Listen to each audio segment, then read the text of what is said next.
여러분과 함께 또한 사제의 영과 함께 마르코가 전한 거룩한 복음입니다. 주님 영광 받으소서. 그때 예수님께서 길을 떠나시는데 어떤 사람이 달려와 그분 앞에 무릎을 꿇고 선하신 스승님, 제가 영원한 생명을 받으려면 무엇을 해야 합니까? 하고 물었다. 그러자 예수님께서 그에게 이르셨다. 어찌하여 나를 선하다고 하느냐? 하느님 한 분 외에는 아무도 선하지 않다. 너는 계명들을 알고 있지 않느냐? 살인해서는 안 된다. 간음해서는 안 된다. 도둑질해서는 안 된다. 거짓 증언을 해서는 안 된다. 횡령해서는 안 된다. 아버지와 어머니를 공경하여라. 그가 예수님께 스승님, 그런 것들은 제가 어려서부터 다 지켜왔습니다 하고 대답하였다. 예수님께서는 그를 사랑스럽게 바라보시며 이르셨다. 너에게 부족한 것이 하나 있다.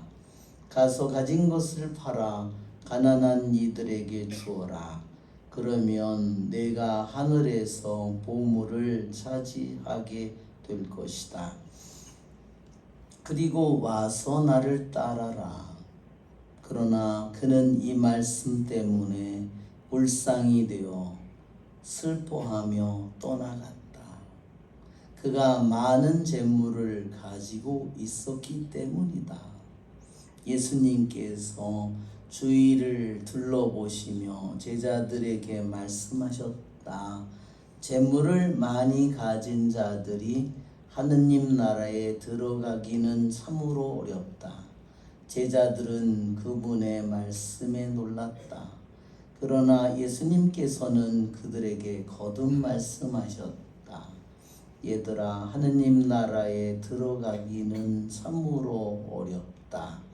부자가 하느님 나라에 들어가는 것보다 낙타가 바늘귀로 빠져나가는 것이 더 쉽다. 그러자 제자들이 더욱 놀라서 그러면 누가 구원받을 수 있는가 하고 서로 말하였다. 예수님께서는 그들을 바라보며 이르셨다. 사람에게는 불가능하지만 하느님께는 그렇지 않다. 하느님께는 모든 것이 가능하다. 그때 베드로가 나서서 예수님께 말하였다. 보시다시피 저희는 모든 것을 버리고 스승님을 따랐습니다. 예수님께서 말씀하셨다. 내가 진실로 너희에게 말한다. 누구든지 나 때문에 또 복음 때문에 집이나 형제나 자매, 어머니나 아버지, 자녀나 토지를 버린 사람은 현세에서 박해도 받겠지만 집과 형제와 자매와 어머니와 자녀와 토지를 100배나 받을 것이고 내세에서는 영원한 생명을 받을 것이다. 주님의 말씀입니다. 그리스도님 찬미합니다. 참 예수님. 네, 오늘 우리 지혜서에서는 솔로몬이 내가 기도하자 나에게 예지가 주어지고 간청을 올리자 지혜의 영이 나에게 왔다고 했습니다. 정말 이 솔로몬은 세상의 온갖 영화를 다 누린 사람이에요. 그렇죠? 그 중에서 가장 생각나는 영화가 정말 왕비가 세고 셌어요. 부인이 700명이고 첩이 300명이라고. 세상에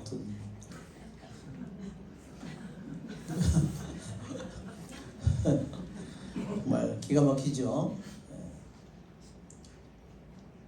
그런데 또한 솔로몬은 우리가 잘 아는 것처럼 지혜로서 유명했습니다. 그냥 지식하고 지혜는 다르죠. 지혜와 지식은 다릅니다. 어떻게 왕자보다 지혜를 더 좋아할 수 있을까?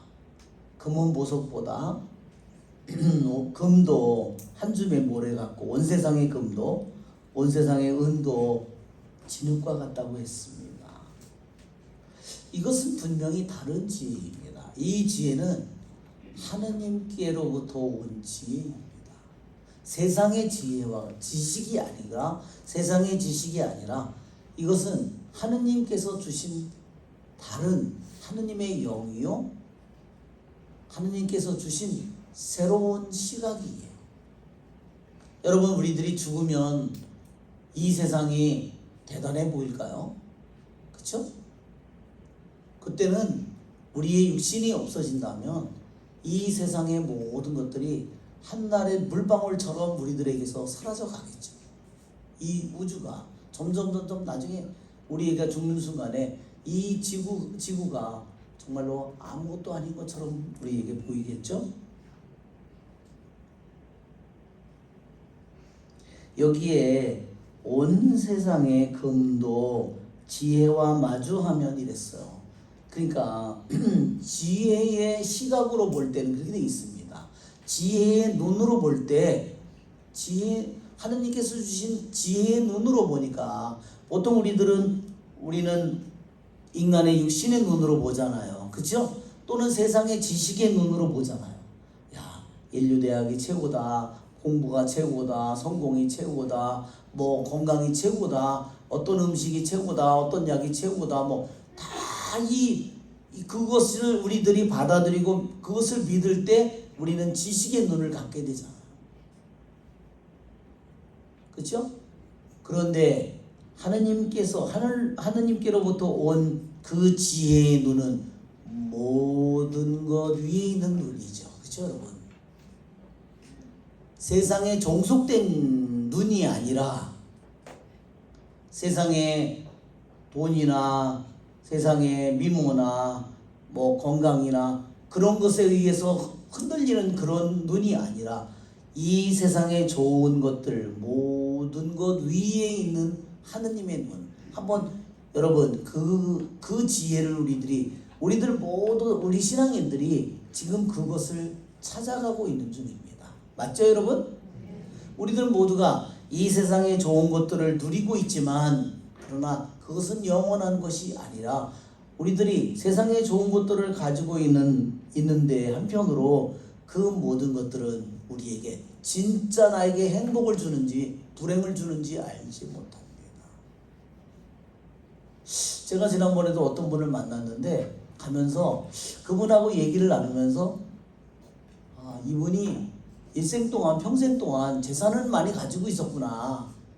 근데 이제 죽음을 이제 앞에 두고 있는 시점이에요. 이 눈빛도 이렇게 초롱초롱하지가 않아요. 근데 이분이 그 많은 재산 때문에 자기의 인생이 죽음으로 가면 갈수록 자기의 인생이 점점 더 너무나 수많은 분쟁과 싸움 속에 자기의 영혼이 휘말려 있다는 것을 그 고통을 받고 있음을 제가 느꼈습니다. 그렇죠? 자식들도 그 재산을 다 누려보고 있을 거고, 그렇죠? 그것이 제대로 자기가 얻은 재물이 아니라면 그 어떨까요? 그 재물이 자기를 고발하는 증거가 되는 거잖아요.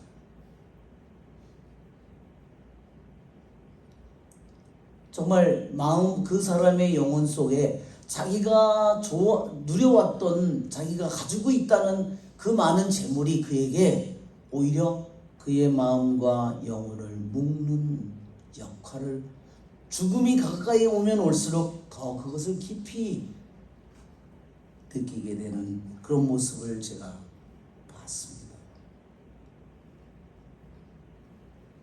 그러나 세상의 눈은 이처럼 탐욕스럽고 교만하고 허영에 가득 차도록 우리들을 만들지만 모든 것 위에 있는 하느님의 영의 지혜는 모든 것 그러한 세상의 좋은 것들에 묶이지가 않습니다. 그죠 여러분?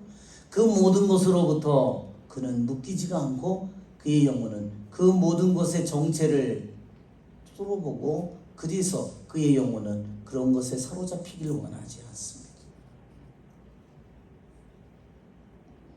우리들 모두는 신앙인으로서 우리들이 성경을 읽는 것도 모든 것 위에 있는 하느님의 영의 눈, 하느님의 지혜의 은총을 우리들 모두가 갈망하고 있기 때문입니다. 오늘 솔로몬이 말합니다. 내가 기도하자 나에게 예지가 주어졌다. 여러분, 그것은 우리들 자신의 힘으로 우리들이 그것을 만들어낼 수 있는 것이 아니에요. 내가 내 힘으로 그것을 얻을 수가 있는 것이 아닙니다.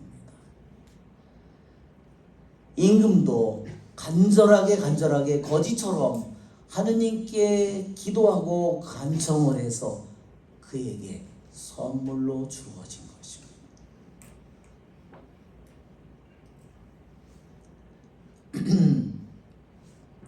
우리는 전국의 사다리에서도 애통이라는 은사가 있어요. 애통이라는 은사는 한번 한글로 볼까요?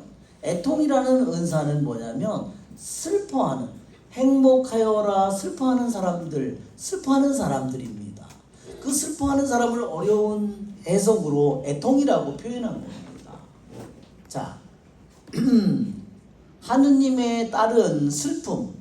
왜냐면 여기에 첫 기절이 뭐냐면 우리 세상적인 슬픔이 있어요.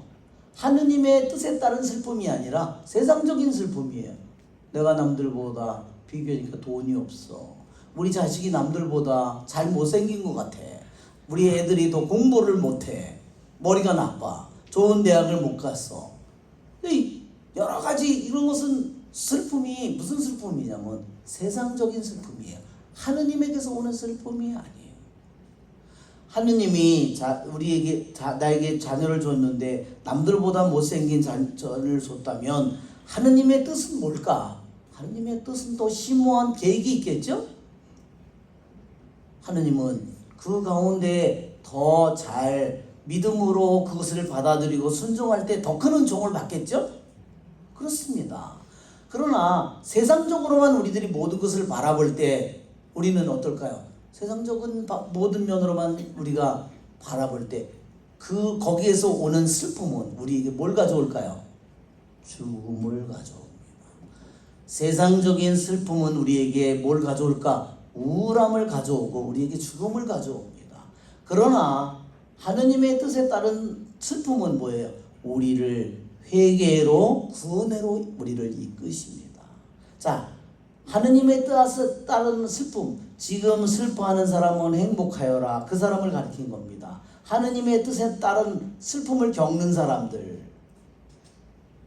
그 사람은 하느님의 뜻이 내 안에서 이루어지지 않기 때문에, 하느님의 뜻이, 말씀이 내 생각 안에서 이루어지지 않고 있기 때문에, 하느님의 말씀이 내 의지 속에서, 하루의 내 생활 속에서, 내가 시간 사용 속에서, 돈 사용 속에서 이루어지지 않기 때문에 슬퍼하는 겁니다. 세상적으로 잘 되지 못하기 때문에, 성공하지 못했기 때문에, 시험에 떨어졌기 때문에 슬퍼하는 게 아니라 하느님의 뜻이 내 생각 속에서, 내 뜻 속에서, 내 하루의 삶 속에서 이루어지지 않고 있기 때문에 슬퍼하는 겁니다. 이것은 제대로 된 슬픔이에요. 이러한 슬픔은 하늘로 올라가는 슬픔이에요. 그렇죠? 자, 이런 것은 영혼의 참된 슬픔입니다. 이것은 슬퍼하는 마음입니다. 근데 이 참된 슬퍼하는 마음은 뭐냐면 미친 듯이 추구합니다. 그 영혼이 갈망하는 것을 미친 듯이 찾는 것입니다. 그 찾는 것은 뭘까요? 여기에 솔로몬이 그 지혜를 기도하고 간청했다고 했어요. 그것은 솔로몬이 이 지혜를 얻기 전에 얼마나 지혜를 열렬히 갈구하고 그것을 미친 듯이 찾았는지를 얘기하는 겁니다. 기도는 한마디로 뭘까요? 갈망입니다. 하느님에 대한 갈망입니다. 하느님의 말씀에 대한 갈망입니다. 자, 그래서 우리들이 갈망하는 것이 실패할 때, 그 요청하는 것이 실패했을 때 더욱더 고통스럽게 그것을 찾습니다. 자기 안에서 삶이 이루어지지 않을 때 더 고통스러워하면서 그것을 끊임없이 찾는 겁니다. 주님, 당신의 말씀이, 당신의 뜻이 제 안에 제가 죽기 전에 꼭 이루어지기를 바랍니다. 주님, 왜 내가 11조를 할 수 있는데 내가 왜 11조를 안 해? 그게 꼭 이루어지기를 바랍니다. 내 시간을 사용하는데 그것이 반드시 주님의 뜻이 이루어지기를 바랍니다. 내가 할 수 있는 일들이잖아요. 근데 안 한다는 거죠. 내가 이루어지기를 바라지 않는 겁니다. 내가 할 수 있는 일이잖아요. 그거는. 자, 우리는 솔로몬이 모든 것 위에 있는 하느님의 지혜를, 비록 그가 모든 백성을 다스리는 임금이지만 정말로 가난한 영혼으로서 그것을 간절히 갈망하고 그것을 원했기 때문에 하느님께서는 그것을 선물로 주셨습니다. 여러분, 우리들 모두에게도 끊임없이 그 하느님의 영혼 우리에게 주어지고 있습니다. 여기에 있는 지혜를 다른 말로 하느님의 영이요 하느님의 성령으로 여러분 바꿔보세요. 그게 바로 바꾸면 딱 맞는 일입니다. 자, 오늘 하느님의 말씀은 살아있고 힘이 있으며 어떤 쌍날칼보다도 날칼롭다고 했습니다. 주님의 말씀은 정말로 날칼롭습니다. 그죠? 저는 우리 기도회를 통해서 또 말타 회장님을 통해서 수많은 사람들을 위해서 기도해주고 그때 나오는 하느님의 말씀은 그 얼마나 전혀 본인 자신도 잘 알지 못할 만큼 그렇게 하느님의 말씀이 날칼롭다는 것을 보여줍니다. 우리 요한복시록에서도 보면 1장에 요한복시록 1장에요. 어느 날 주일에 큰 소리가 나가지고 사도 요한이 무슨 소리지? 뒤로 딱 돌았는데 거기에 사람의 아들 같은 분이 거기에 서 계셨습니다. 황금 등경이 7개 있고, 그쵸? 그런데 그분의 눈에서는 불꽃이 나왔고 입에서는 뭐가 나왔다 그랬어요? 쌍날칼이 나왔다고 했습니다. 자, 한번 우리 PPT를 보면 맨 마지막에 있는 PPT인 것 같아요. 예, 이제 다음 거로 넘어가 보면, 예, 그분에게서 이렇게 여기 보면 그분의 입에서 쌍날칼이 나오죠. 그분의 입에서 쌍날칼이 나옵니다. 그분의 눈에서 불꽃이 나오고요. 그분의 입에서 쌍날칼이 나오죠. 그죠?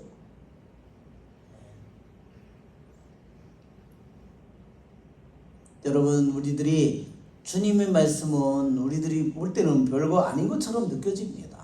그렇죠? 그러나 그분의 그 말씀은 하느님의 성령의 쌍날칼이에요. 더러운 영들이 이 쌍날칼을, 하느님의 말씀이 나올 때 어떻게 느낄까요? 자기를 찌르고 자기를 베고, 그렇죠? 자기를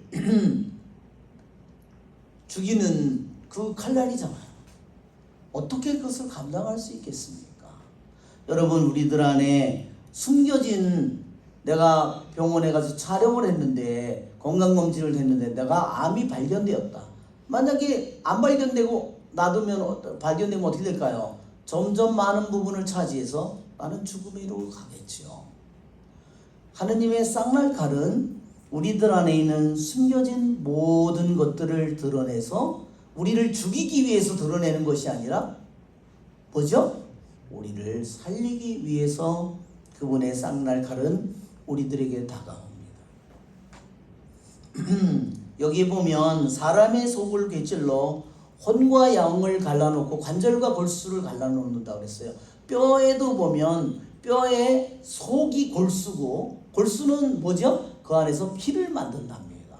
관절은 뭐죠? 뼈와 뼈 사이를 연결하는 게 관절입니다.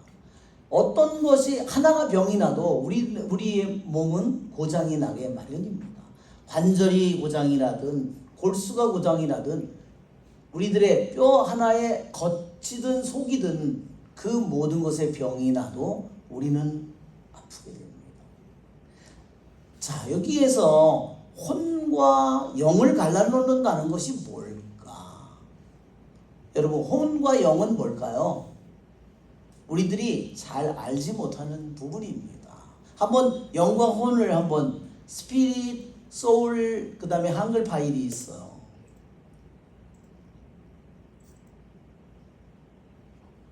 자, 우리 더 올라가가지고 이건 뭐 이 사람이 주절주절 많이 숭얼된 거니까 제가 읽어봤는데 그냥 저기고, 예, 뭐 세상을 개탄하는 그런, 그런 거. 여기 보면, 여기서 보면, 자, 혼과 영을 여기 보면 영에 대해서 이제 구분을 하는 내용입니다. 영과 혼 사이를 이루는 구분, 그것은 마치도 인간 본성 안에 어떤 개별 완전히 따로 떼어놓을 수 있는, 독립적으로 완전히 따로 떼어놓을 수 있는 그런 실체는 아니다, 이런 뜻입니다.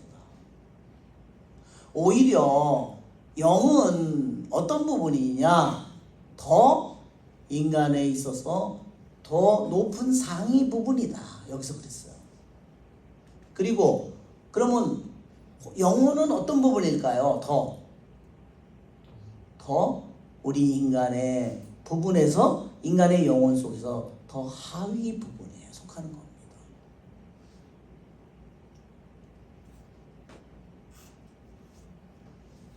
자, 그러니까 무슨 소리냐면 이 영과 혼을, 영이 더 상위 기관이고 혼이 더 하위 기관이라는 겁니다.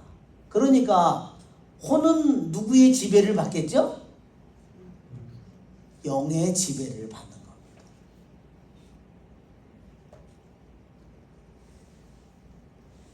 말하자면 그 운전수가 핸들을 쥐고서 운전수가 자동차를 운전하는 것처럼, 그렇죠? 사람이 상위 기관이라면 자동차는 사람에게 하위 기관이죠. 그렇죠? 이런 식입니다.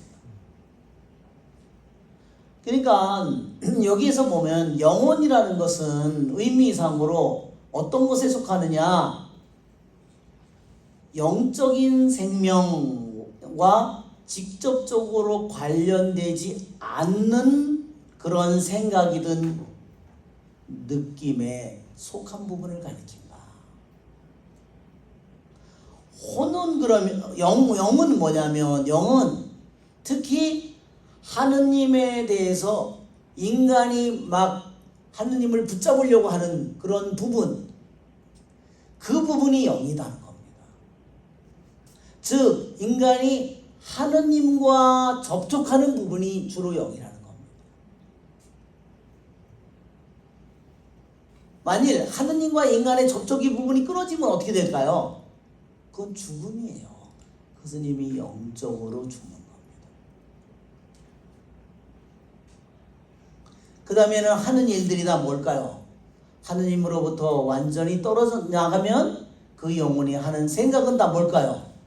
세상적인 생각, 세상적인 뜻, 세상적인 욕심, 그런 것밖에 남는 게 없는 거죠. 뭐 나머지는 다 죄와 죽음밖에 없는 겁니다. 하느님을 하느님과 접촉하고 하느님을 붙들려고 하고 이와 하느님과 관계를 맺는 이 상위 기관이 하느님으로부터 직접 통하는 이 기관이 나의 안에 있는 혼, 정신적인 모든 영역을 또한 다스린다는 겁니다. 여러분 한번 생각해 보세요. 어떤 사람이 굉장히 세상적인 생각을 가졌어요. 그것은 말하자면 그 사람이 세상적인 영을 가지고 있는 겁니다. 그런데 그 사람이 세상적인 생각을 가지고 있는 사람이 만일 하느님의 사람으로 변했다. 그것은 세상적인 영이 하느님의 영으로 바뀌었기 때문에 그런 겁니다. 그 사람이 하느님의 영을 받으면 세상적인 모든 생각들이 다 그 사람에게서 사라져 가는 겁니다. 여러분 한번 생각해 보세요. 우리들이 내가 죄의 깊이 막달라 마리아처럼 죄의 깊이 육체가 물들어 있는 영혼이 어떻게 그렇게 하느님의 영으로 어떻게 그렇게 변했을까? 하느님의 영에 의해서 변한 것입니다. 영은 하느님의 영은 모든 것을 새롭게 하고 모든 것을 창조하고 모든 것을 바꿉니다. 즉 영은 인간적인 모든 생각을 바꾸는 겁니다. 예. 그래서 여러분 우리들 모두가 주님께서 영과 하느님은 그래서 어떤 사람이 일생 동안 죄에 물든 그런 생각을 가지고 있다고 하더라도 하느님의 영이 우리들 안에 들어오면 그 사람의 생각이 바뀌고 사고방식이 바꾸고 방식이 바꾸고 그 사람의 갈망이 바뀌고 그 사람이 원하는 게 바뀌고 좋아하는 것이 바뀌게 된다는 겁니다. 여러분 그러니까 영이 혼보다 정신보다 더 상위의 기관이라는 거. 여러분 우리들 모두가 하느님의 말씀은 그래서 인간의 모든 생각보다 하느님의 말씀은 영이요. 하느님의 말씀은 인간의 모든 생각보다 상위의 기관이고 비교조차 할 수 없는 상위의 기관이죠.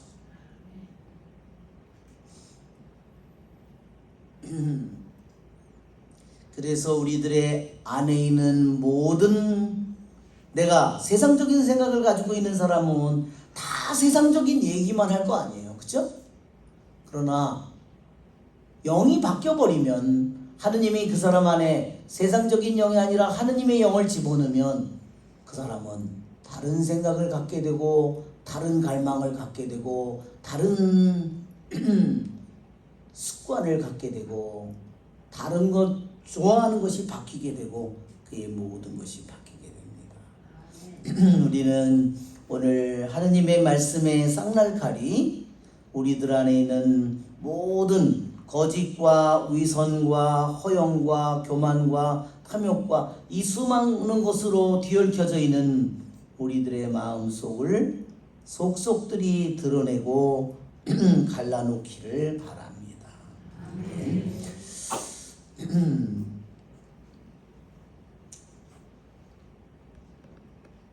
오늘 또한 우리 복음에서 복음의 부자 청년이 와서 얘기를 하고 또 한편으로 여기 복음에는 두 가지 사람이 등장해요. 예수님의 제자들이 등장합니다. 자, 이 부자 청년은 이 사람은 그래도 많이 영적으로 훌륭하게 산 사람이에요. 왜? 십계명을 예수님이 물어본 십계명을 어려서부터 다 지켜왔다고 했어요. 한편으로 훌륭하게 잘 살아왔지만 그러나 더 이상의 그의 영혼은 나아질 수가 없어요. 자신이 제가 영원한 생명을 받으려면 무엇을 해야 합니까? 자기에게 무엇이 결핍되어 있는데 무엇이 결핍되어 있는지를 알지 못했습니다. 왜 이 부자 청년이 자기가 결핍되어 있는 것을 알지 못했을까요? 구약 성경의 말씀에 의하면요, 부자는 다 하느님의 은총을 받은 사람이라고 그렇게 주로 구약의 말씀이 그래요. 아브라함도 부자죠?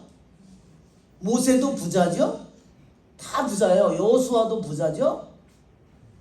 그렇죠? 사무엘도 부자였을 거예요. 다 이렇게 구약 성경에는 부자가, 욥도 부자였죠? 다 구약 성경의 말씀은 뭐냐면요, 부자들이 다 하느님의 축복을 받은 사람이에요. 그러니까 구약 사고방식에 의하면요, 하늘나라도 누가 제일 먼저 가냐면 부자들이 제일 먼저 간다고 생각했어요. 그러니까 그 사람은, 부자들은 어땠을까요? 성전에 이렇게 와서 기도형을 어떻게 기도했을까요? 내가 이렇게 막 은총을 많이 받는 사람인데, 이렇게 하고 살았겠죠? 부자들이 하고 살았겠죠? 근데 오늘 보자가 예수님께 한 말씀을 듣고 그 다음에 어떻게 됐어요? 울상이 되어 슬퍼하며 떠나갔다 그랬잖아요. 실제로 이 기절이 뭐냐면요, 얼굴을 땅에 떨어, 얼굴을 땅에, 얼굴을 들 수가 없는 겁니다. 얼굴을 떨어, 그리고 또 슬퍼하면서 떠나갔다고 했어요. 그죠? 완전히 정반대의 모습으로 변했어요. 이제까지 자기가 살아온 것은 자기가 너무너무 당당하고 모든 사람이 자기를 부려, 부자가일 때 남들이 우습게 생각하는 사람이 있어요? 다 남들이 다 길도 비켜주고 다, 그쵸? 네. 자동차도 다 럭셔리한 자동차지요. 비행기 타면 1등석이죠. 부가 가져오는 위안이, 쾌락이 얼마나 많습니까? 즐거움이, 행복이 얼마나 많아요. 그래서 부자에게 주님께서 너는 세상에서 모든 쾌락을 다 누렸다 그랬잖아요. 그렇죠? 라자로는 개고생했다 말이죠. 우리말로 하면 고생이란 고생은 다, 모욕이란 모욕은, 치욕이란 치욕은 다 겪었다. 그러나 그는 하느님을 원망하지 않았다는 겁니다. 하느님이 자기에게 그렇게 했으면 하느님의 뜻이 있고 하느님의 계획이 있고 하느님의 자기에게 그 모든 모욕을 주었지만 거기에 하느님의 선하심이 있다는 것을 그 라자로는 믿은 것입니다. 그래서 그는 아브라함의 품에 안기게 된 겁니다. 그는 라자로라는 말은 하느님의 도움이라는 말이에요. 그는 하느님께서 그를 도우셨다는 겁니다. 그 영혼이 세상의 모든 고통 속에서 그의 영혼을 붙든 것은 누구예요? 하느님의 선하심을 믿고 그 영혼을 붙든 것은 하느님께서 그를 도운 것입니다.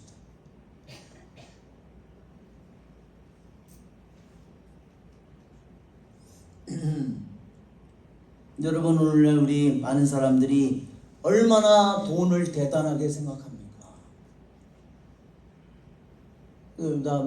이게 여러분 골로사의 3장 5절에 뭐랬어요? 탐욕은 곧 우상 숭배입니다. 돈 앞에 무릎을 꿇는 사람들이죠. 그렇죠? 여러분, 오늘날 자녀들을 어떻게 가르쳐요? 좋은 대학 가라, 뭐 학원에 막 5개 몇 개, 성당에 주일학교 몇만 원 내라. 아유, 영어 한번 배우러 외국 나가면 얼마나 쓰는데. 말도 안 되는 소리죠. 강남에서 자식 하나가 학원비만 1,000만 원이래요.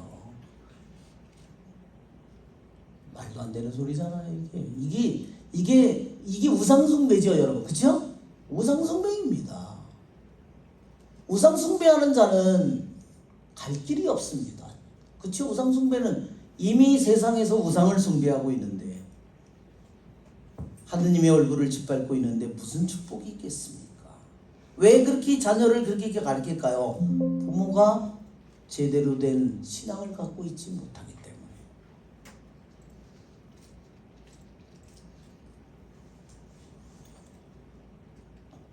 그가 가지고 있는 우상을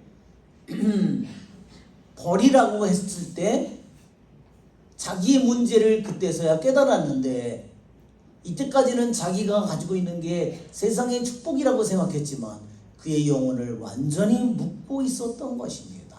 오늘날 우리들이 많은 사람들이 우리 만날에 세상에 많은 사람들이 돈에 완전히 묶여 있는 영혼들이 너무나 많습니다.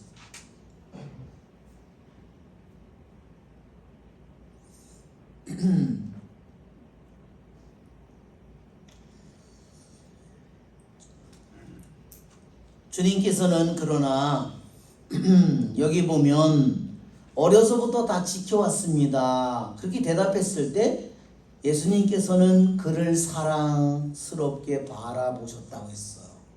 그가 주님 당신이 주시는 말씀을 따를 수 없는 사람인데도 주님은 그를 사랑스럽게 보시고 그에게 말씀을 그래도 내리셨어요. 문제가 뭔지를 알려주고.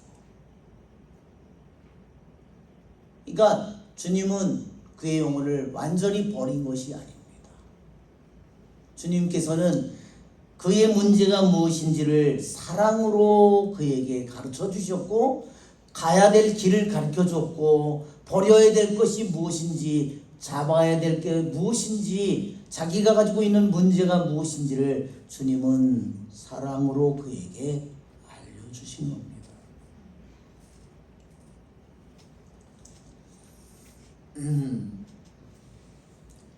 자, 그가 처음에 이 부자가 나타나는 장면부터요, 부자의 티를 냅니다. 왜냐하면 예수님께서 이제 그 마을에 있다가 길을 떠나는데 어떤 사람이 막 달려왔어요. 그렇죠? 왜? 부자가 너무 할 일이 많기 때문에. 그렇죠? 할 일이 얼마나 많겠어. 돈이 많으니까. 오래는 데도 많고, 그렇죠? 가야 될 때도 많고, 명품도 많고, 즐길 때도 많고, 초대받는 데도 많고. 그러니까 어때요? 예수님이 오셨다고 거기 가서 동네에 며칠 있는데도 바빠서 못 가다가 이제 예수님 떠난다고 그러니까 미친 듯이 그때 달려간 거죠. 이놈이 얼마나 바쁜 놈인지 알겠죠?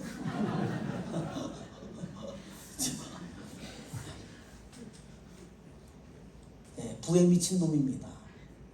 세상의 재미에 쾌락에 미친 놈입니다. 자, 그런데 주님께서는 그에게 왜 어찌하여 나를 선하다고 하느냐? 하느님 한 분 외에는 아무도 선하지 않다. 당신이 선하지 않다는 것을 말하는 것이 아니라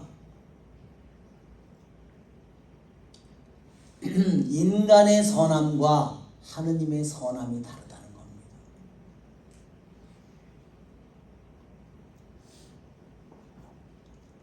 그리고 또 한편으로 이 말은 무슨 의미하냐면, 너는 나를 단지 선하신 스승님이라고, 인간이라고 너는 생각하지만 너는 내가 단지 인간일 뿐만이 아니라 내가 하느님이라는 것을 내가 알아야 된다는 것을 말하는 겁니다.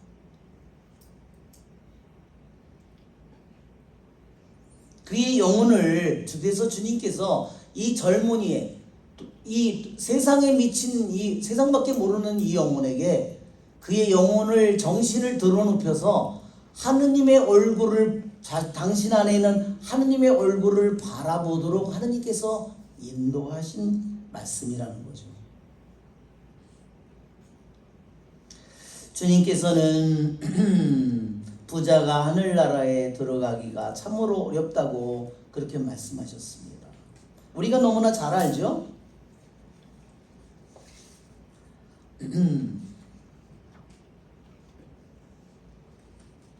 한 번은 성지순례를 갔는데요, 시나이 반도에 성지순례를 갔어요.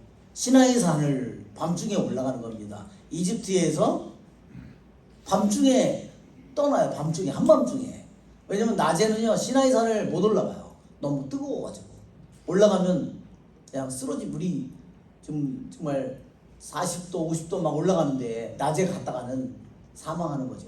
그래서 이제 한밤중에 한 1시인가 2시에 일어나가지고요, 그래가지고 거기 가서 캄캄한 데 올라가는데요, 산이 높잖아요, 시나이 산이.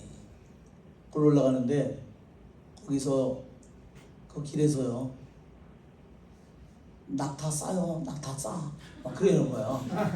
에집트 사람들이 벌써 한국 사람 껌껌한데 한국 사람인 줄 알고 이거 싸, 이거 싸, 이거 낙타 이거 싸 이렇게 막 이렇게 얘기하는 거예요. 아 이거 10달러야 10달러 막 한국말이 들리는 거예요. 깜깜한 데서. 그리고 우리 같이 간 우리 신학생 중에요 이렇게 뚱뚱한 신학생이 있었어요.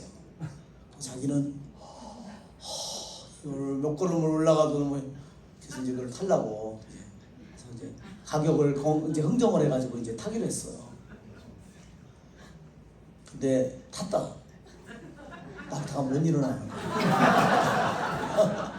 그 낙타도 건강한 낙타가 아니라 어디 이제 다 늙은 이런 비리한 그냥 이런 것들 갖다 있잖아. 그냥 아주 흔들거리는 낙타. 앉아 있어 타기 쉽게. 올라탔는데 그 새끼가 못 일어나. 그 사람은 그걸 일어나야지 이걸 돈을 버는데 그거를 그냥 땡기고 뭐 결국 못 일어나시고 그 사람 입맛만 다시고 말았어. 아 정말 너무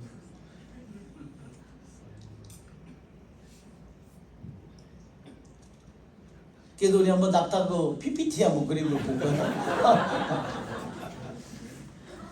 낙타가 바늘기로 빠져나가는 게 더 쉽다고 그랬는데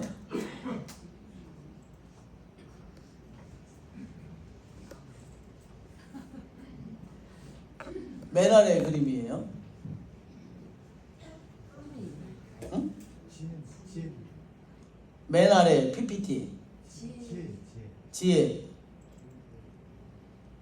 자 이게 올라가 보면 이제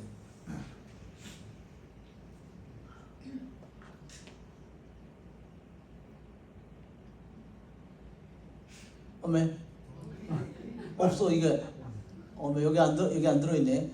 다른 것도 지워버렸나 보다. 가만있어 봐. 다른 다시 나가 보면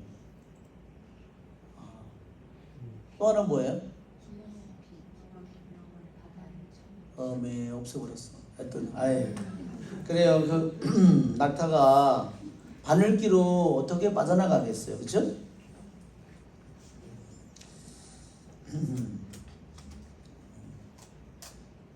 네.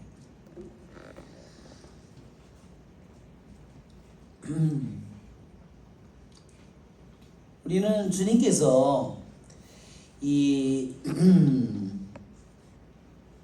교부들은 여기에서 그 낙타를 글자 그대로 하면 낙타가 바늘구멍으로 빠져나가는 것은 불가능하죠. 그렇죠? 낙타가 바늘구멍으로 빠져나가는 것은 불가능합니다. 그렇지만 그렇게 부자들이 하늘나라 가기가 구약의 사고방식을 구약의 말씀을 주님께서는 그런 사고방식을 가진 사람들을 완전히 부순 거예요. 부자가 하늘나라 들어가는 것은 불가능하다. 거의 그렇게 말씀하셨습니다.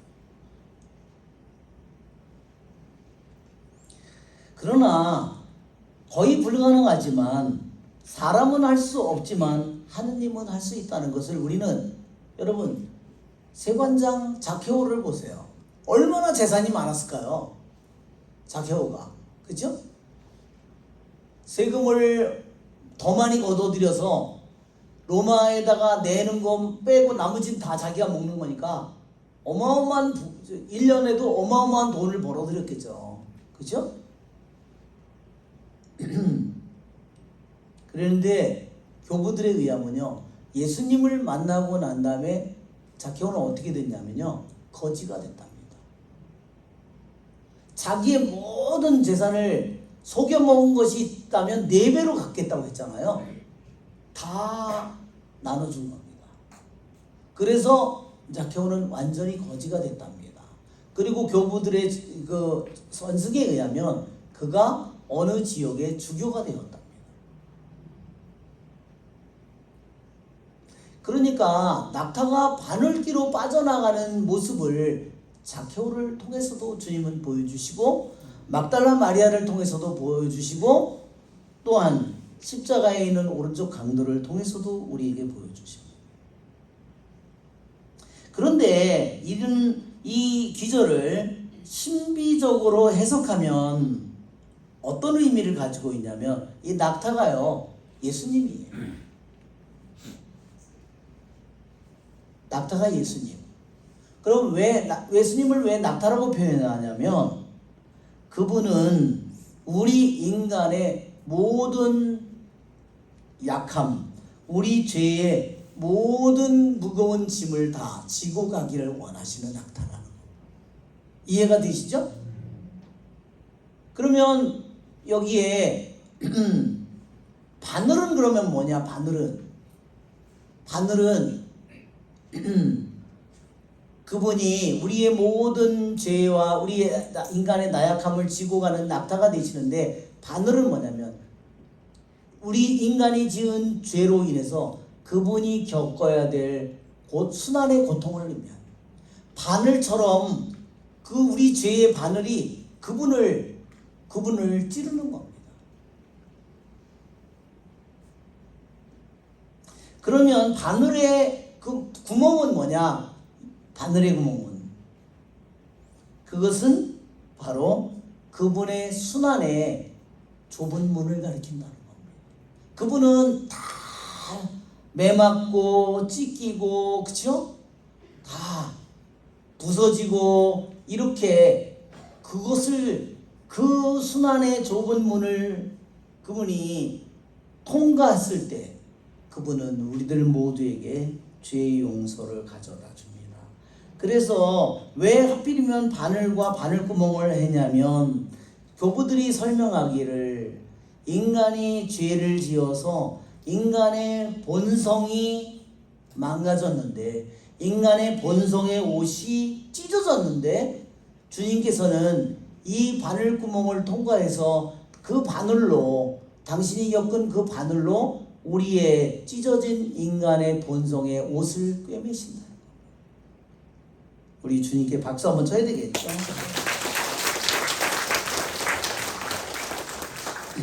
자, 그래서 주님께서는 그랬어요. 저기에서 하느님의 왜 사람에게는 불가능하지만 하느님께는 불가능하지 않다. 무슨 뜻을 가졌느냐면 인간적으로 보면 우리가 고통 중에 놓일 때 인간적으로 보면 길이 있어요, 없어요? 길이 아무것도 보이지 않습니다. 고통의 모든 모습이 그렇습니다. 그러면 고통 속에서 인간은 뭐냐면요, 방황하고 어둠에 휩싸이고 길이 보이지 않게 되고 절망하게 되고 그러니까 그쵸? 그러니까 머리털 빠지고 그쵸? 그냥 뭐 죽으려고 들고 별짓을 다 하잖아요. 그쵸? 약을 먹고 뭐 술에 만취하고 별짓을 다 합니다. 그러나 하느님께는 언제나 길이 있습니다. 그래서 길은 뭐냐? 우리가 하느님의 말씀에 귀를 기울일 때는 언제나 우리에게 아무리 내가 길이 없어도 주님께서는 우리에게 길을 만들어 주시기 때문에 가능하다는 겁니다. 그러나 계속해서 우리가 인간의 생각을 계속 고집하고 인간의 생각을 내가 버리려고 하지 않을 때 그것은 불가능하다는 겁니다. 그렇죠, 여러분? 돈이 전부라고 생각하는데, 그렇죠? 어떤 분이 그러시더라고. 너무너무 자기가 같이 직원으로 데리고 있었던 사람이 다 자기의 모든 비밀을 다 가지고 나가서 사업을 새로 차렸대요. 그러니까 이 사람은 다 망한 거예요. 완전히 수입의 80% 70%가 날아간다는 것 같아요. 그렇지만 하느님에게는 길이 있죠? 하느님에게는 길이 있습니다. 돈에 목을 메고 있는 사람은 돈을 잃어버려야 자기가 하느님의 은총이 무엇인지를 깨닫습니다. 아멘. 그래서 우리들이 인간적인 생각을 계속 고집하는 한은 우리에게 길이 없어요. 그러나 인간적인 생각을 버리고 하느님의 말씀에 우리들이 귀를 기울일 때 우리에게는 길이 우리에게는 열립니다. 그렇죠? 하느님은 우리들에게 어려움을 허락하시지만 우리들에게 더 좋은 길로, 더 선한 길로, 더 축복된 길로 우리를 인도하시는 분이십니다. 예, 우리의 좋으신 주님을 찬양합니다.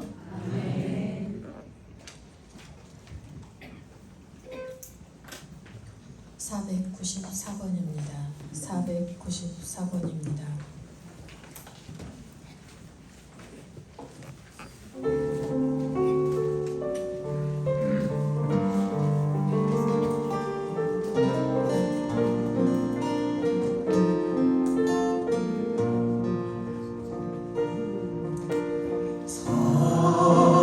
살아계신 주